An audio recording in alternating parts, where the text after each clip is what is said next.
All the talk is about Roger Federer's draw is impossible. It's going to be really, really bad. But could we just take one thing to appreciate for a moment? First off, Roger Federer is number 3 in the world, back in the top 3. Number 1 and 2, Joker, Rafa, they're in major slumps. And another thing, it has been a long time. Some people said Roger Federer will never play clay again, but he's back. Some of you out there, last time Roger played on the clay, 2016, may have been wrapping up your freshman year of high school or college.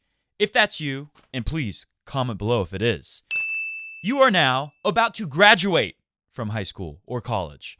That's right. You have gone your whole journey, just about, through high school or college with no Roger on clay. And now, almost 38 years old, you get to see him again. So win or lose, no matter where in this draw, let's just give him a little round of applause for coming back at such an advanced age after such a long time. So many congratulations. All I wanted to say is a big thank you. But we'll still talk about what people are saying, like this first one from Manish. From the looks of this draw, I think Roger's going to Rome, as in he's going to lose very early and go play Rome next week. But Prasanth has the total opposite take. He sees the draw and says, I like FedEx's chances here. Which one do you think I agree with?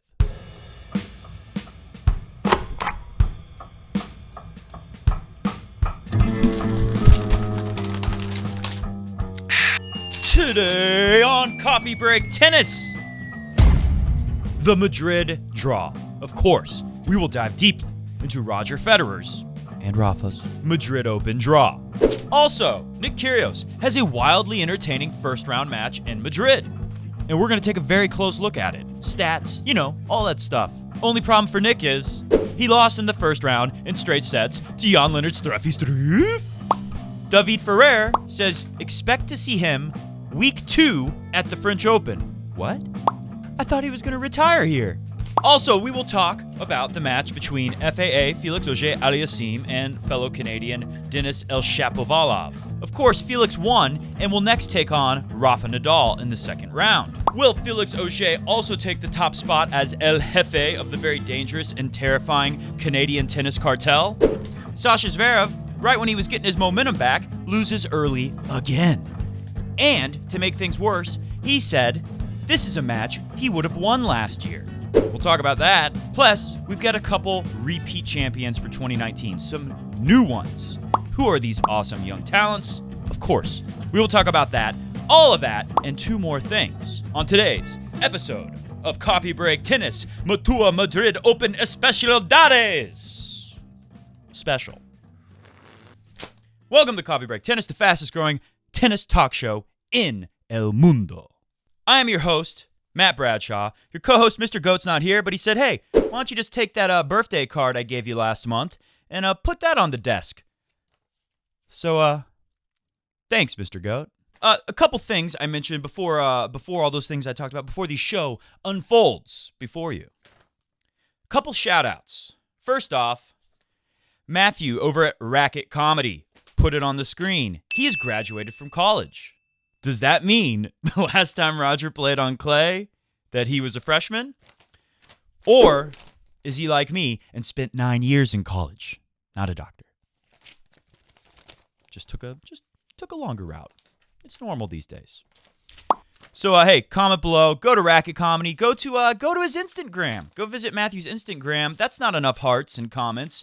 And congratulate him on a big achievement from FAU, Florida Atlantic University, the very college where my father graduated many years ago. So congratulations. We love Matthew over at Racket Comedy here at Coffee Break Tennis and the work that he does for our great sport tennis.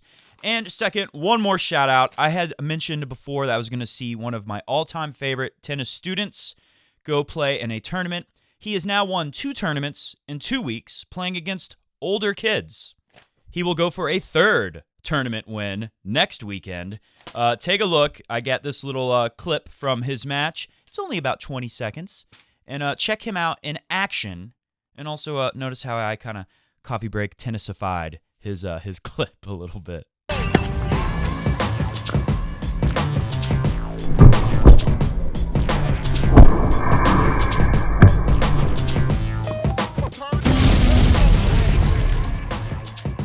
Be sure to comment below your congratulations to 2-time champion Caleb Taft, one of my all-time favorite tennis players in El Mundo. So right here, I've got the draw here. And before we look at the draw, really quick, we've got some new repeat champions. It's not just Caleb who's won 2 tournaments recently. Stefanos Tsitsipas now has 2 wins, Marseille, and now in Estoril, Portugal. And how about that Chilean guy, the Chileno, Mr. Garin? Dude won on clay in Houston. Of course, he took out El Shapo here. He took out Sasha Zverev. Took out Marco Cecchinato easily. Just beat that guy down. And manages to come through a tough 3-setter in a tiebreaker to hold up another clay court trophy this year. And I believe that's 3 finals. So watch out, Rafa. It made me think. Not a lot of guys who are really great on fast courts coming up. I mean, Tsitsipas will probably be pretty good on the fast courts. It'd be fun to see him on the indoor season this year. But lots of young, talented clay court players coming. Got to be getting nervous if you're Rafa Nadal. So shout out to all those Chilenos out there. So let's take a look. Which, by the way, I don't think Garin is in this draw. I haven't seen his name. Did he have to basically, because he'd have to qualify, so he basically said, hey, I can't play. I got to win this ATP 250 in München, Germany. So he's not in there. I got the draw here. Many people do not like Federer's draw. This is from, put it on the screen, firstpost.com. And I'm going to just go through theirs. I think they did a great job. I think I used them on another draw show recently. Anyways, firstpost.com. I love the intro to this article. The writer from firstpost.com says, it's been a rather tumultuous first frame of the 2019 clay court season. Is that cricket frame? Or is that bowling? With Dominic Thiem's win in Barcelona being the only semi-predictable result. Yeah. If someone had told you at the start of the year that Fabio Fognini would have a clay court title by the start of May and Rafa Nadal would not, how long would have taken you to report that person for psychiatric help? That is a great line. Whoever wrote this at firstpost.com, that is good stuff. So they go on to break down the first quarter. How motivated is Djokovic? How fit is Del Potro? That is the story of the first quarter of our draw, because if we take a look, put el draw on el screen. We're going to use a lot of Spanish lingo for the next week since we are in Madrid. Maybe we'll even say Italian stuff when we get to Rome. So Djokovic, very likely will play Grigor Dimitrov. He will play Taylor Fritzy Boy tomorrow. Grigor, you better get through that one. Now, Grigor has a big win 6-7 years ago in Mutua Madrid. Not on the blue clay. I think it was orange clay. So Schwartzman, Cecchinato. Maybe Cecchinato could come through. That's not a super fun third round for Djokovic if that happens, because that's the guy who took him out at the French Open. And he could face Juan Martín Del Potro, who hasn't played in a while. When was the last time we saw Del Po play? Was it Delray Beach? I do remember. No, I think he played one more after that, right? Did he try one more tournament? No? Maybe he shut it down after Delray Beach. Anyways, he could barely move in Delray Beach, and that's all the way back in February. So it's been a few months for Del Po. Will he get through Duzi Lajovic or Laszlo Djere? Those guys, both Serbians, and have been both really good on clay in 2019. So not easy for Del Po to get through his first match. Marin Cilic or Marty Klizan will go up against Jan-Lennard Struff for the spot in the third round against Del Potro. I really like Struff. We're going to take a very close look at Kyrgios and Struff's match in just a moment. One thing that Kyrgios did was hit 30 drop shots. And Struff, he's a big guy. He's not the fastest guy, but he moves very well in clay. And for his size, he moves well. And he got up to those drop shots. And I don't know why Kyrgios kept doing that, because Struff is a guy with a great volley. And he's got the power to hit through the clay. He's got the height to not be bothered by any high bounces.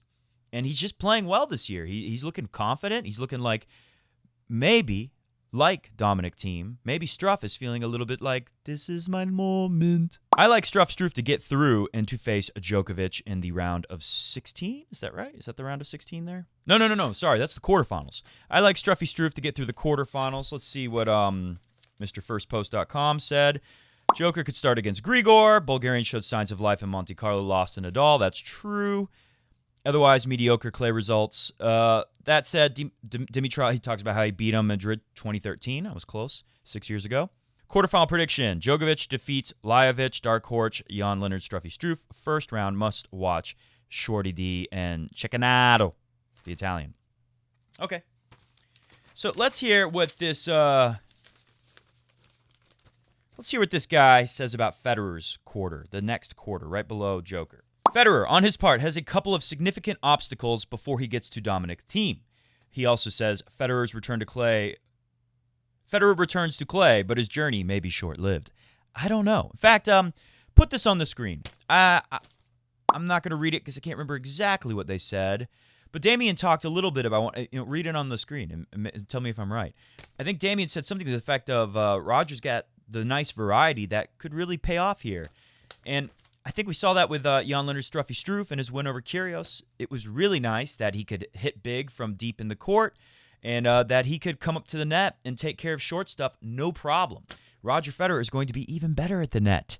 And we also saw Kyrgios and Struff hit a ton of aces. Spot serving was very, very effective. They got some power, too. I think Federer's serve plus his ability to play the net, I mean, it's going to help him everywhere he goes. But here in Madrid, the ball's flying. It's moving good. This is why Federer came here as his first clay tournament of the year, of the season, since 2016. I think Roger's got a real chance, as Damian said. And I really like what Ollie said. Ollie said something to the effect of, it would not surprise him at all to see Federer beat Dominic Thiem. Me neither, because so far, every time we see Thiem do something great, he tends to have a really bad result immediately following it. This is clay. Thiem loves the clay. Is he the defending champion, or did Sasha beat him last year? Either he's the finalist or the champion last year. I think Sasha beat him, actually. So points to defend, plenty of pressure. We'll see if he can hold it together. Again, I think Thiem will do well, but I don't know if he will beat Federer if Federer is enjoying any kind of rhythm on the clay. So, he says Federer's got a couple obstacles. Richard Gasquet, Alejandro Davidovich Fokina. That's a Spaniard? Davidovich. It's like a Russian middle name. What? Yeah, I've seen this guy, Fokina. He hit a ton of drop shots, and where was he hitting all those drop shots? Was it Portugal? He's a 19-year-old making waves in ongoing Estoril. Yeah, okay, Portugal. Defeated Monfils on Friday. If he passes that test, he could deal with Monfils, Goffin,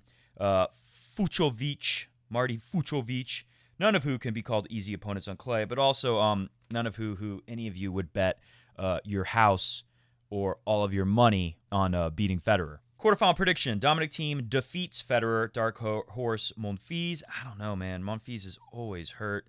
I would not be surprised to see him just pull out of the tournament in his second match. First round, much watch, Fucsovics and Goffin.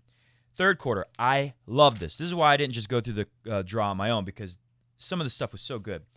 Can the lost find their way back? I love how MrFirstPost.com gives a name to each quarter. That is a great name. I can't say it any better than this. This quarter reads like a who's who of talented players suffering severe dips in confidence and form. The games of Sasha Zverev, Karen Khachanov, Luca Pouille have seemingly fallen off a cliff in the last couple of months, Monaten, and niemand, is quite sure when or how they'll find their way back. Sasha is the top seed, but last heard he was losing in 250 tournaments to players ranked outside the top 30. Ooh, that's a burn. That's a super burn.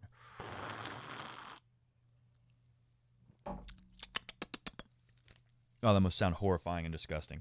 I'm sorry. Khachanov has struggled to buy a win. He can't buy a win. And the dude's like a millionaire.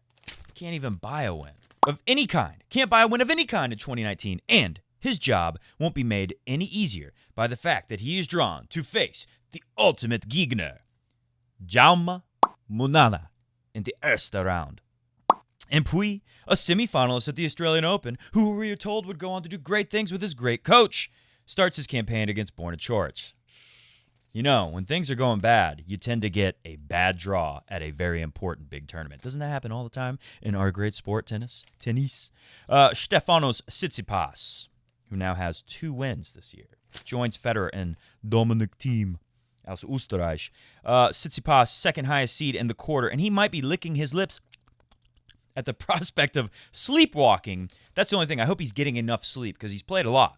He's coming straight out of Portugal with a big win that meant a lot. We'll show you that in a moment. Through such a wide open draw, also Alex de Minaur, the Demon, is making a comeback after an injury so serious that, frankly, it's surprising to see him in action so soon. But most notable name here is one that has very little chance of making it to the quarterfinal. Our man, David Ferrer, had announced earlier that Madrid would be the last tournament of his career, and he starts his swan song against Roberto Bautista Agut. But what did he do in Miami? Got a big win over Sasha Zverev in the second round.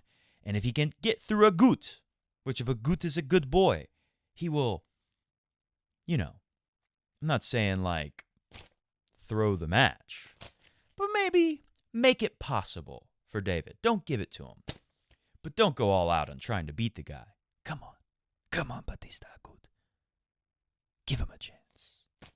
And you know what? Ferrer's like, if he heard this, he'd be like, screw you, I don't need a chance. I can beat Bautista Agut. You kidding me? He's just a taller, not as good version of me. Come on.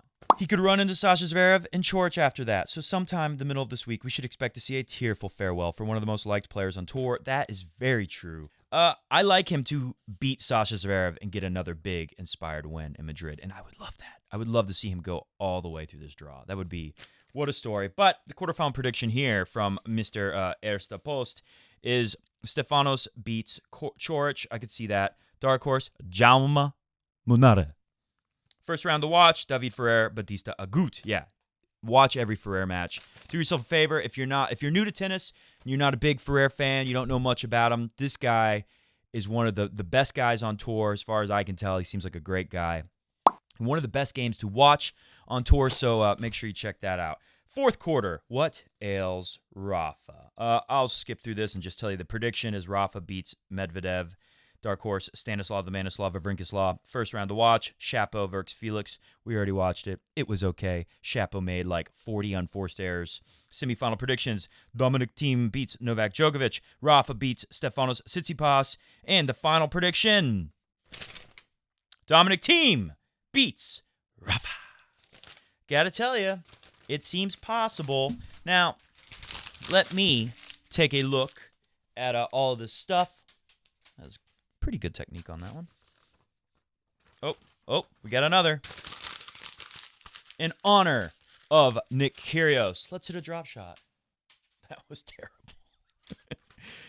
Let me just breeze through the draw one more time. Take a look through it with my own eyes. And mis ojos. And let me see if anything jumps out at me. So Stan, Nishikori is there in the quarter of Nadal. Felix Auger is first up. That's not going to be easy. I expect Nadal to win, but I will not be shocked if he doesn't. If Felix Auger brings a really special performance and just let it rip. Have you ever heard the Bryan Brothers had a CD they made like 10 years ago? And they had a song where it's like, let it rip, let it soar, make your dreams come true and more, let it fly.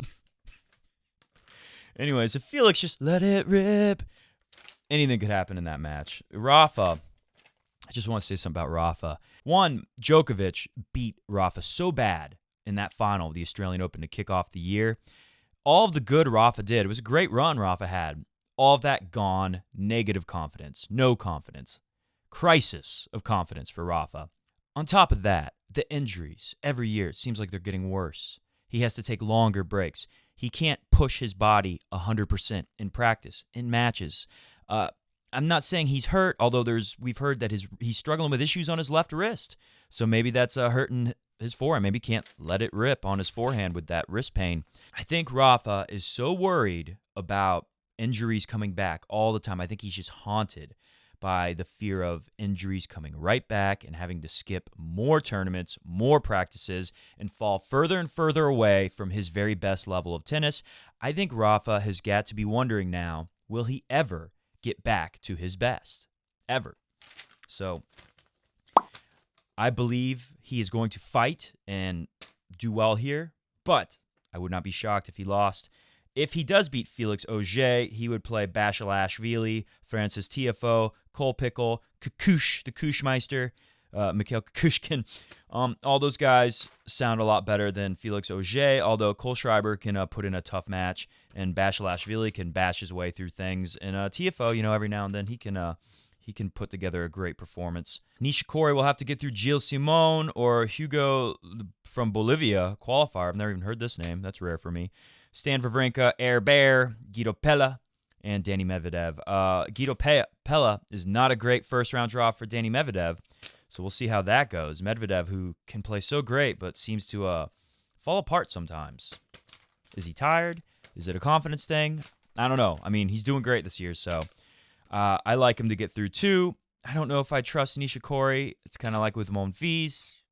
Kyrgios, well, let's not compare Kyrgios and Nishikori. I really like David Ferrer to get through. I like Hurkacz to beat De Minaur. Coric will probably beat Puig. I'm going to say Jaume Munara. I think they play tomorrow. He's going to upset Kakinak again. Munara is one of these guys like Garin, just really talented young guys on clay that Rafa needs to watch out for. Everyone on clay needs to watch out for him. I like Stefanos through there. I like Ferrer to end up losing to someone like Coric or Hurkacz after a big win over Sasha Zverev, and everyone just goes nuts in Madrid. Riley Opelka or Pablo Correa Busta against Dominic Thiem. Not the most fun first round up for Dominic Thiem. Either one of them. Stevie Johnson, John the Milkman Millman, Fabio Fognini, Kyle Edmund. Not expecting Fognini to be great, but maybe he's gained 10 pounds already since winning Monte Carlo from drinking fine, what do they get? Prosecco. Some really good Prosecco. I just had some in the last show in Italy. Or just some other great Italian wines. Maybe he's already smoked 20 cigars. Maybe he's eaten an entire cake since his win in Monte Carlo. Who knows how Fabio celebrated? Well, we do know one thing he's probably done. 11, 22, 33, 45, 55 times. Something like that. Kyle Edmund, come on. Fabio, got to get that first win. Federer, this is what we really want. Gasquet, not too scared. Davidovich Fokina, not too scared. Although, these guys can play on clay. Federer hasn't been on clay in a while, but I think he'll be okay. The Gopher, Fucsovics. I see Federer getting through. And again, not 100% sure Dominic Thiem will win his first couple matches. But if he does, and he plays Federer, that is everyone's big question. We will set this aside and take very good care of it. Of course, I'm dying to hear. Comment below what you think about Federer's draw. I worry for Joker a little bit. I worry for Rafa a lot.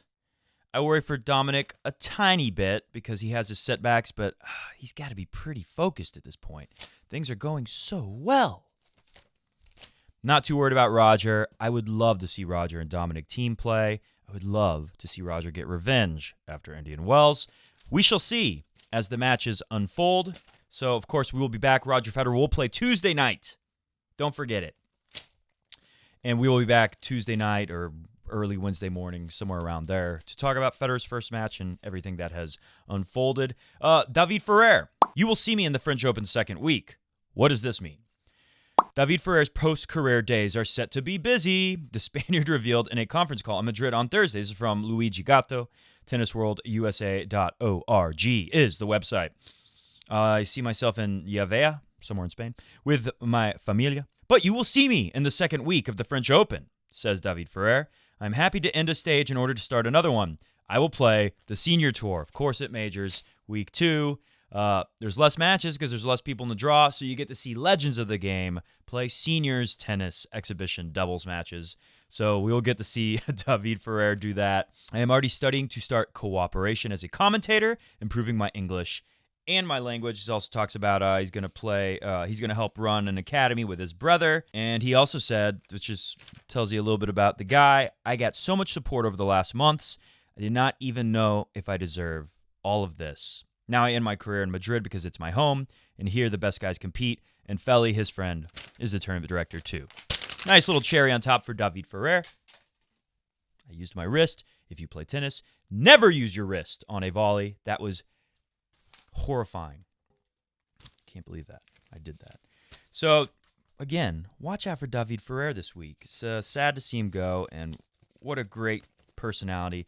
He was a guy who drew. If you're at a tournament, I remember at the U.S. Open when I first went, this was 2008, I remember hearing people like whispering, like, I was trying to get a beer or something, and I remember hearing people say like, oh, David Ferrer just smashed a racket over on court 8 or whatever it was. And, people would scurry, and it was a smaller court, but it was packed because David Ferrer drew interest. He was an exciting player to watch, and again, sad to see him go, but happy that we've got some awesome characters coming up, like Tsitsipas, who we're going to take a look at in a moment. What else do we got to do today? Real quick, from Uruguay, the country I represented in the Olympics in 7th grade, the middle school Olympics at my school. Not international, just at my school. We all had to pretend to be from a different country to do the Olympics. Uruguay, I'm very proud. Pablo Cuevas, also very proud of Uruguay.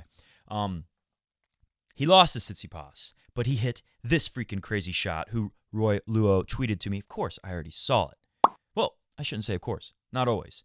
Just want to let Roy know I appreciate it. If I had missed it, I would not have in the end, thanks to Roy. Take a look at the shot in case you missed it.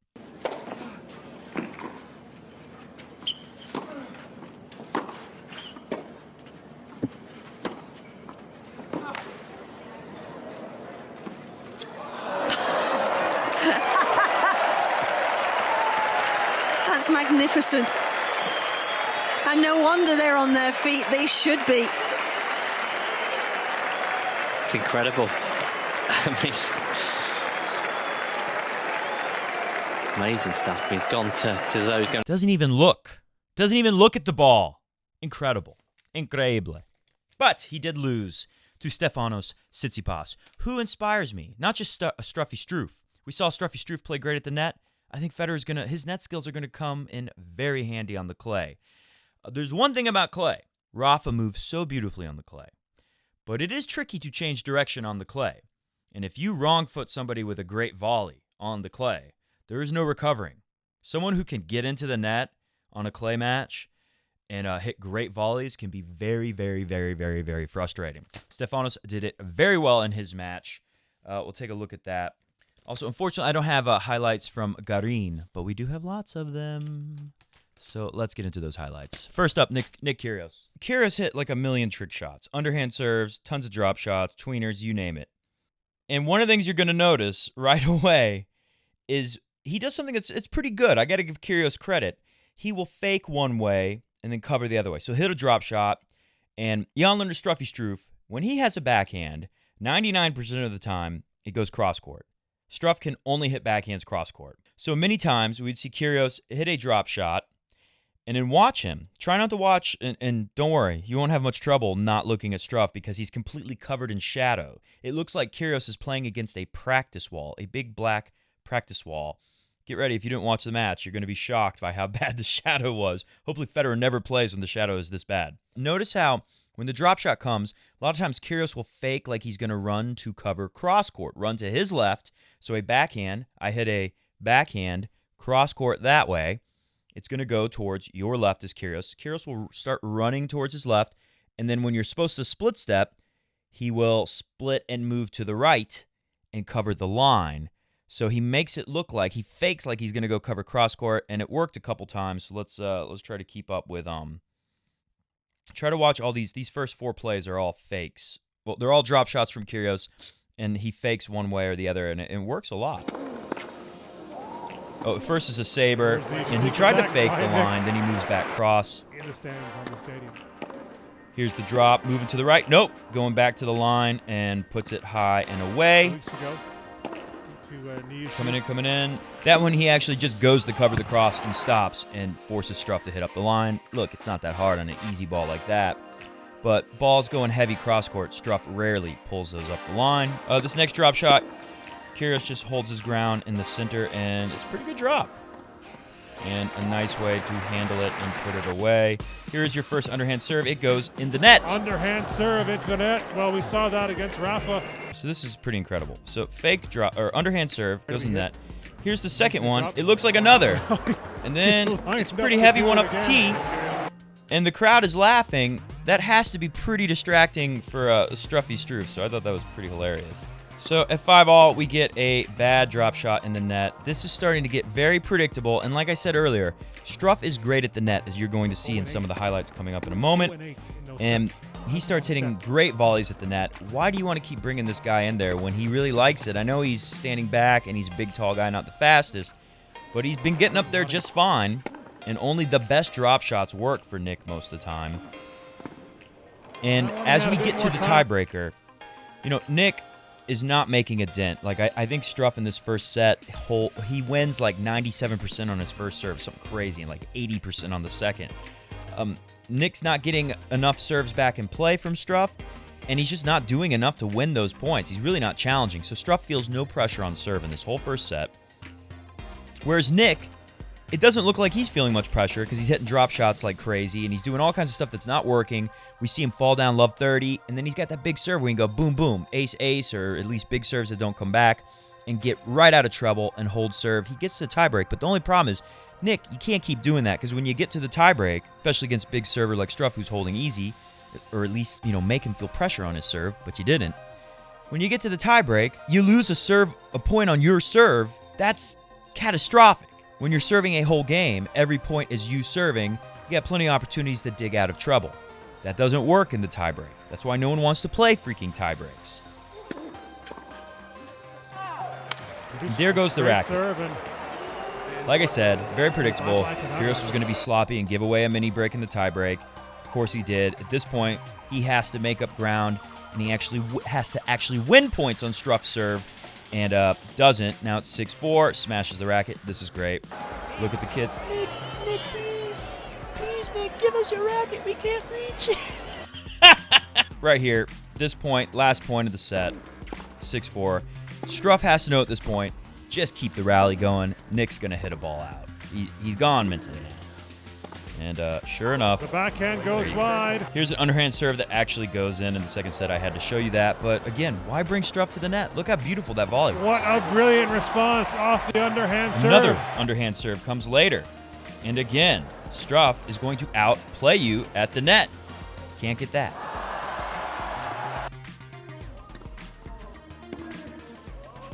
So now it's 15-30, 4-5, serving to stay alive.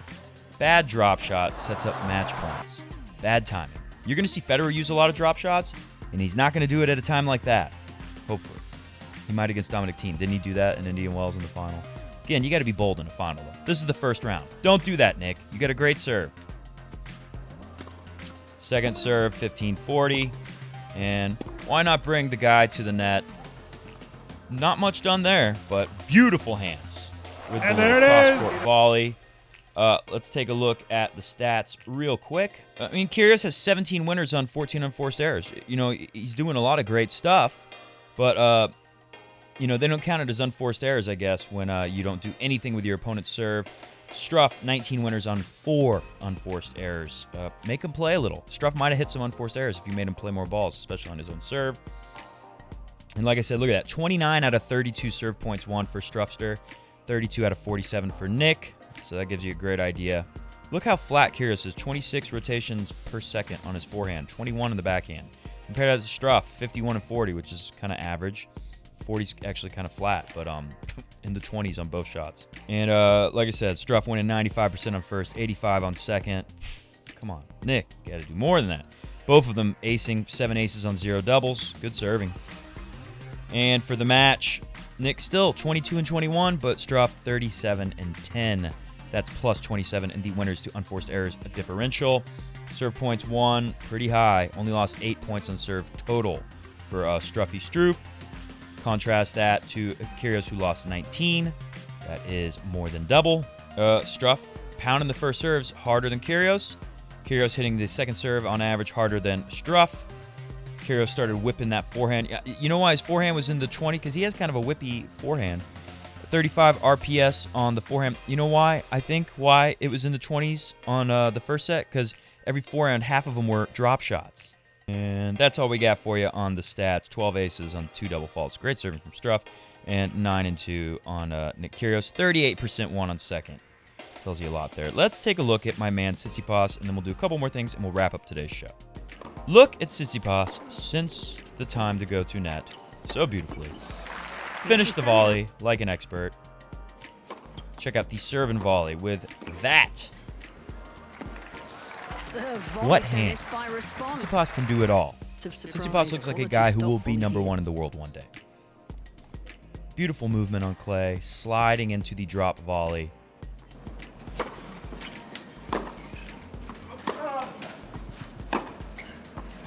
Absolutely ripping that forehand. Doing great with the backhand. Ooh, a drop shot, just like in the Kyrgios match. Stefanos Tsitsipas takes the crown in Estoril. The whole family's got to be proud of the guy. But we better give some credit to Pablo Cuevas from Uruguay, because he was a freaking lucky loser. That means he lost in qualifying, and he made it all the way to the finals. So, round of applause. And, of course, he hit the fake overhead, no overhead fake, between the legs, no look. I think I'd rather have a highlight reel of me hitting a shot like that in the final of an ATP tournament. I'd rather have that than the trophy. Maybe.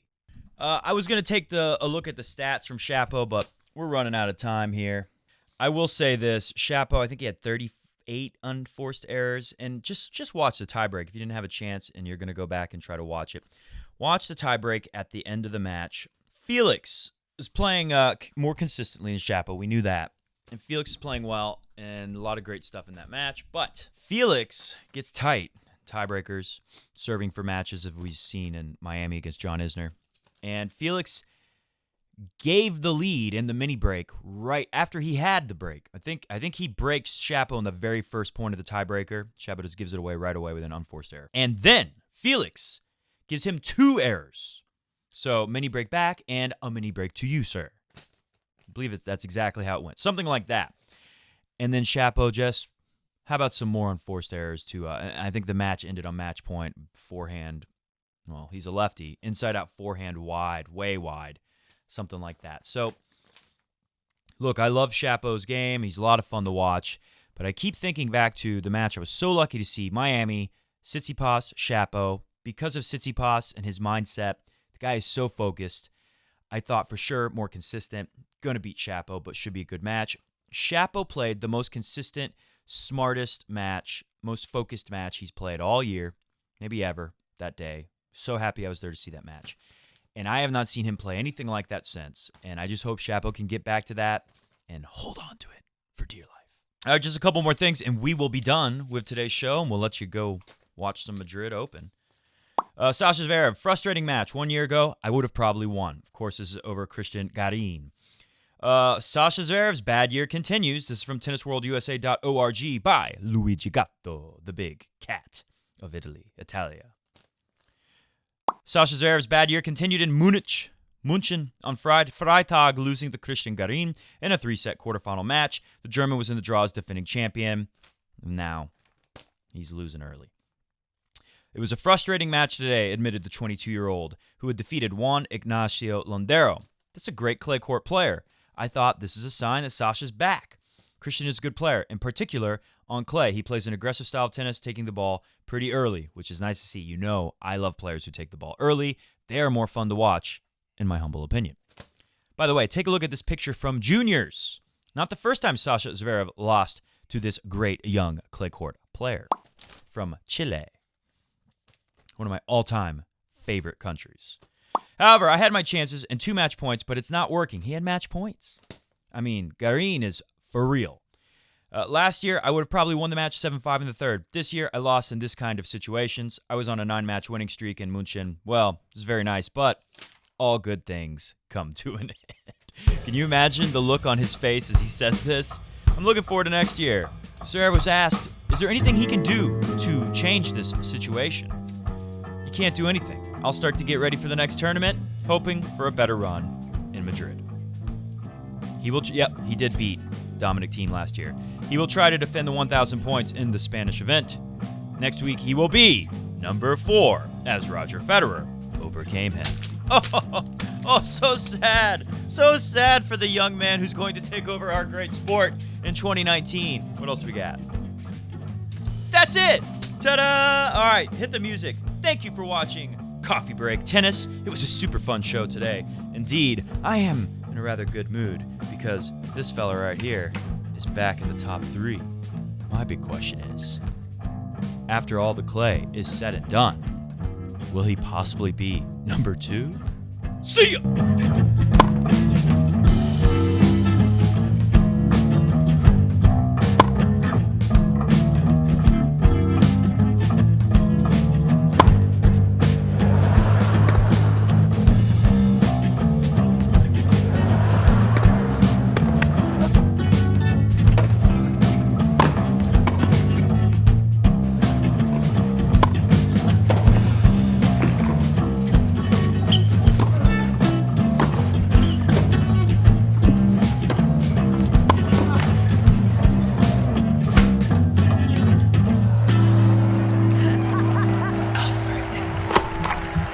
magnificent.